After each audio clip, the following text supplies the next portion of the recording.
है कि परशुराम कहने पर तुरंत समझ में आ जाता है कि किस राम की बात हम कहने जा रहे हैं, अन्यथा नाम तो उनका भी राम ही है। इसीलिए वाल्मीकि रामायण में परशुराम जी जब आए तब भी महर्षि वाल्मीकि कहते हैं कि कौन आया? बोले राम आए।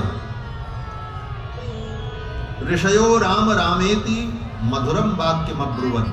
जब परशुराम जी आए तो जितने ऋषि मुनि बारात में थे सब कहने लगे राम जी आ गए, राम जी आ गए, राम जी आ गए। किसको? बोले परशुराम जी। ऋषयो राम रामेति मधुरम वाक्यम अब्रुवन रामम दासरथिम रामो जामदग्न्योप्यभासत। अब राम राम से बोलने लगे। अब कैसे समझे कौन राम किससे बोल रहे हैं, कौन राम से? तब यहां पर विशेषण लगा करके भेद किया वाल्मीकि जी। क्या बोले? रामम दासरथिम, दशरथ के पुत्र जो राम है उनसे रामो जामदग्न्योप्यभासत, जमदग्नि के पुत्र जो राम जो है वो बोलने लगे। दोनों का नाम राम। आज दो राम का मिलन हो रहा, आमने सामने दो राम। आगे भी कहते हैं जब राम जी चले, परशुराम जी चले गए तो कहते हैं गते रामे। राम जी के चले जाने के बाद कौन बचा? बोले राम जी बचे। दोनों राम। और दोनों कौन है? बोले दोनों हरि हैं। दो हरि का मिलन हुआ। और जहां पर ये मिलन हुआ है सरजू जी के तट पर, वो स्थान आज भी है जिसको दो हरि घाट कहा जाता है। सरजू जी का तट है दो हरि घाट। कभी जाना गोरखपुर के पास में पड़ता है, उधर से मिथिलांचल से आते समय रास्ते दो हरि घाट, जहां पर दो हरियों का मिलन हुआ।